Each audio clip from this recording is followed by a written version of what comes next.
What's up, everyone? Happy St. Patrick's Day. Today, we're going to be talking a little bit about Leprechaun. Leprechaun came out in 1993, starring Warwick Davis and, of course, Jennifer Aniston, directed by Mark Jones and written by Mark Jones. Mark Jones, sadly, has passed away this year. He actually passed away in 2026. He passed away, I think, in January or February. Not that long ago. We had a tribute post to him on the Hard Guide Media Instagram page. And yeah, just total bummer. He did Rumpelstiltskin too. Mark Jones, his ideas for film are very unique, and that speaks no better than nothing speaks better to that than Leprechaun. And Leprechaun, Lionsgate's putting out a new 4K of that. The first film, by far better than any film in the franchise. I enjoy all the films, even the terrible ones. Origins was awful, prequel type, I guess. Wasn't a fan of that. Leprechaun Returns without Warwick Davis was okay, but Warwick Davis truly is the Leprechaun, and he is everything that makes that character and that franchise run and successful. But the success of the Leprechaun franchise kind of stems on, from the success of Jennifer Aniston. The movie was filmed, I think, in late 91, did not come out for the entire year of 1992.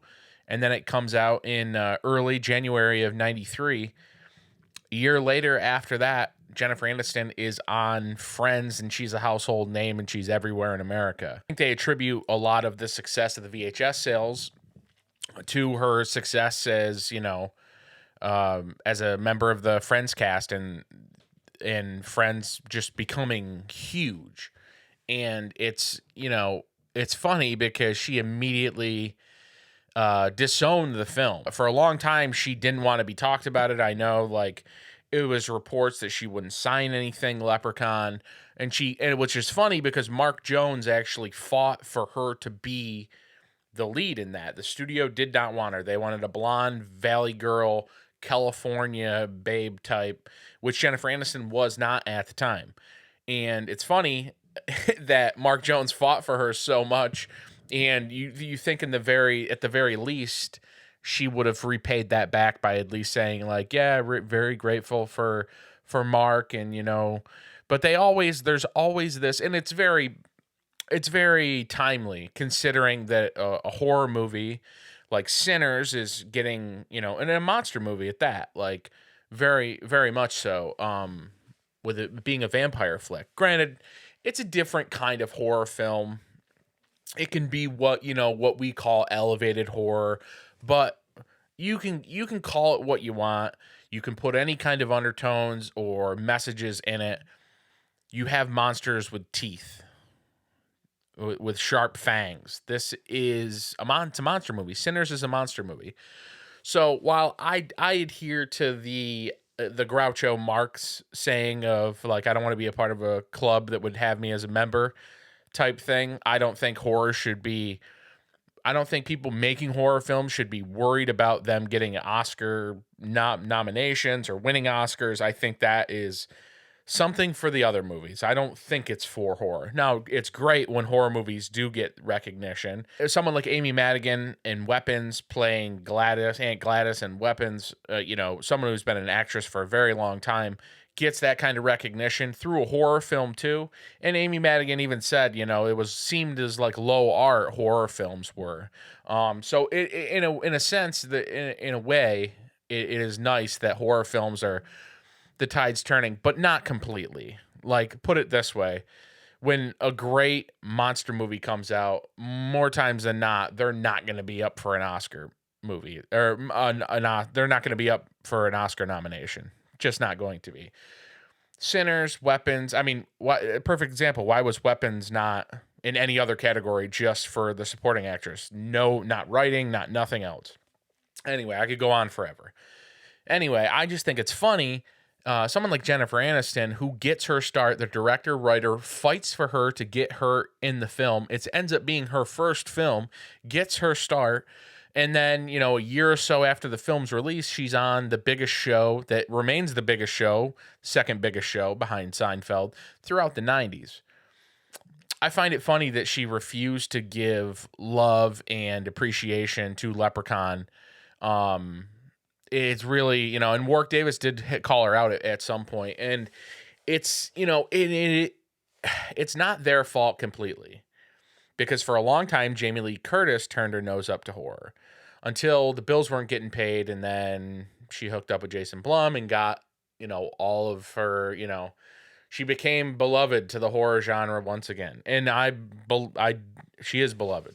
She is an OG scream queen, but it wasn't always like that. She picks and chooses when she wants to appreciate horror. And she has given John Carpenter, Deborah Hill, I think the Akkad family, like their flowers, since the 2018 Halloween return. But it's not always like that.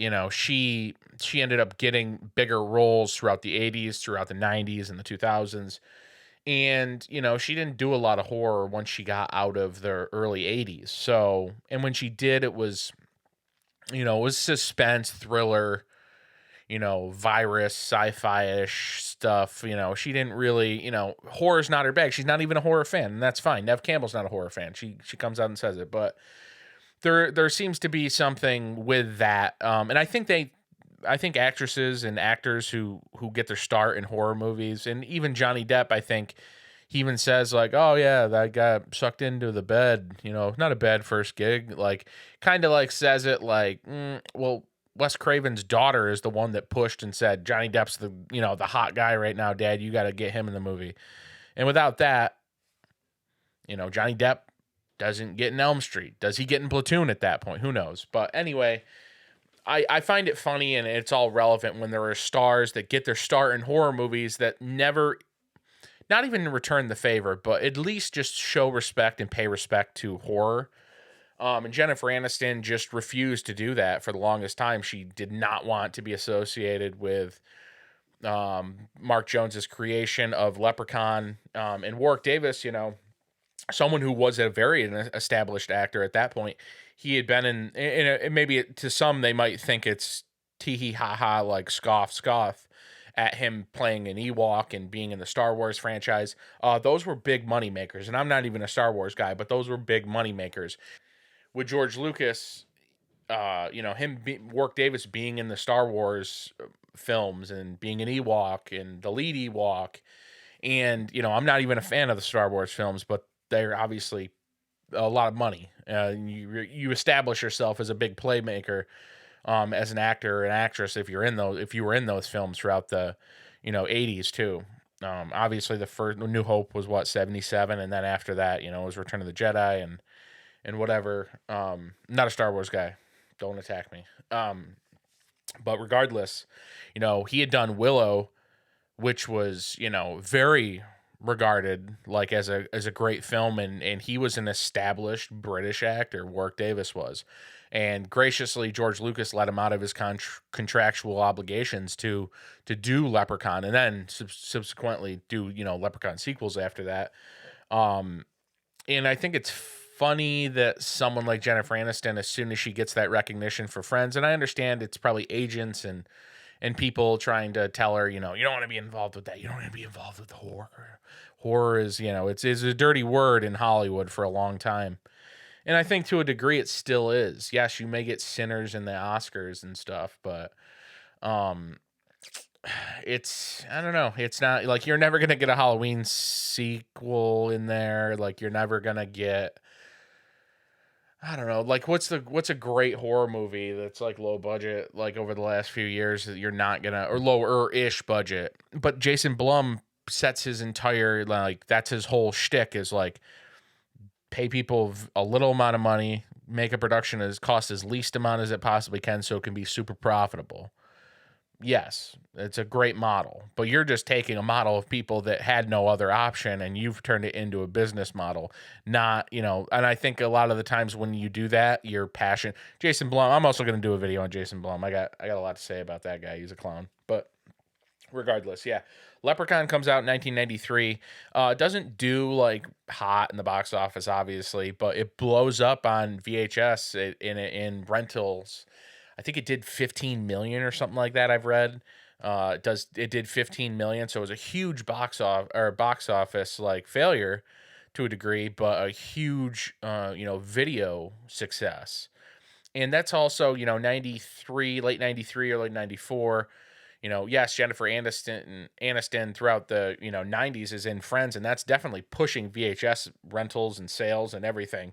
But the VHS renting films that died on the vine when they were released found life and found an audience when they came to VHS.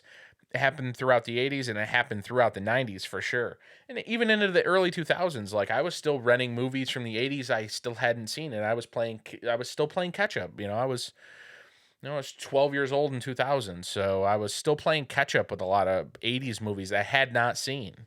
And thankfully, I talk about it all the time. I'm very fortunate to have didn't have a lot, but had HBO, Cinemax, Showtime. I saw a lot of movies I didn't have to rent. Still rented videos, and we didn't do Blockbuster. Blockbuster was a town away, and we had two different local mom and pop video stores, and I had a little one down from the house that was like a gas station that also rented some VHSs. That's where I rented Demon Wind for the first time. If you go back to one of the very first videos I did, I actually talk about renting Demon Wind from that little gas station. But yeah, I mean, it also makes me think like when Scream Factory did Texas Chainsaw Massacre: The Next Generation, they announced the cover art. They had Matthew McConaughey and Renee Zellweger on each sides of Leatherface for the 1994 film Texas Chainsaw Massacre: The Next Generation. And then they immediately, I think like the next day or maybe even that afternoon, Renee Zellweger, Matthew McConaughey pulled off the poster.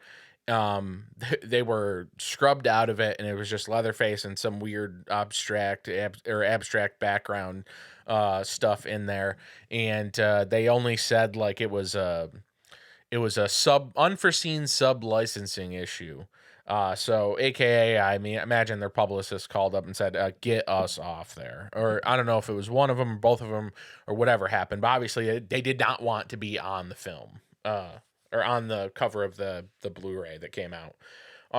That's a good Blu-ray, and that's a good movie. I think at the time and for a long time it was seen as like a terrible Texas Chainsaw Massacre, but there are at least 3 worse Texas Chainsaw Massacres than The Next Generation now. So you look back with rose-colored glasses on some of this stuff when it comes to that. But perfect example, I think Renee Zellweger for a long time, it was one of her first films was 1994's Next Generation, Texas Chainsaw Massacre. Did not want to be associated with it.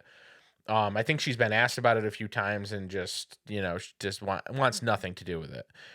So my question is why do these actors and actresses look down at horror? Is it pressure because they know that it's seen as like, that's how you get your start, but after you make it and after you have a big hit, you don't ever go back to horror and blah blah blah blah blah. That's why I always respected artists that embrace horror and they just keep doing horror films, and they really know, like someone like Barbara Crampton, like she's gotten like some different roles and stuff, but like, and you could also say like, oh well, they aren't cast anything else because they're only seen as a horror actress. I kind of love the people that carve out their place in the horror realm and stay there and are happy there. Nev Campbell has, made a career out of it. Granted, she was in Wild Things and she was in, even over the last 10 years, Skyscraper with The Rock, and she's done other stuff for sure.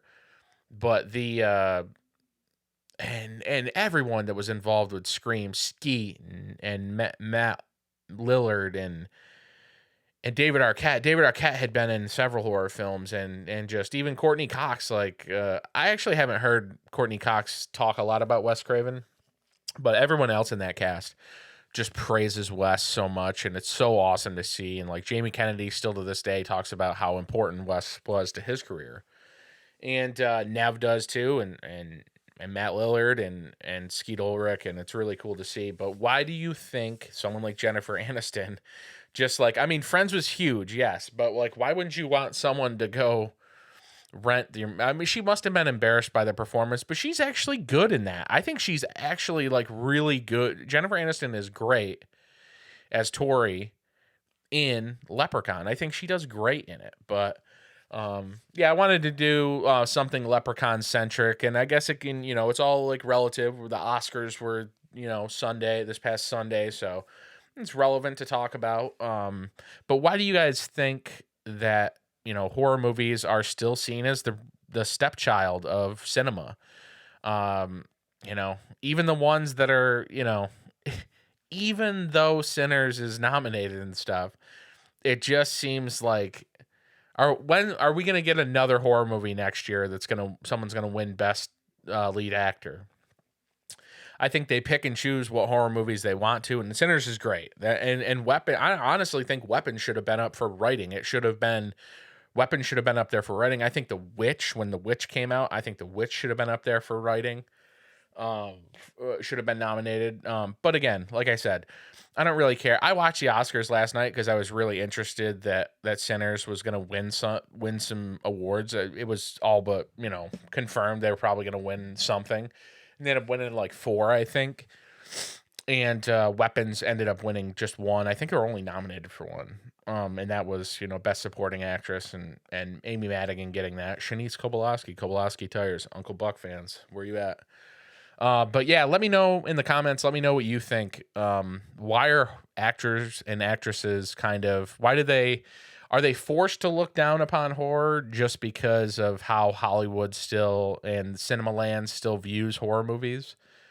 And yeah, let me know what you think. Why that is. Why is horror still seen as the stepchild? I embrace it. I like that horror is seen as the stepchild. Again, the Groucho Marx. I don't want to be a member of a club that would have me. I love that quote, and I think that's a war cry for horror cinema. For me. What do you guys think? Let me know.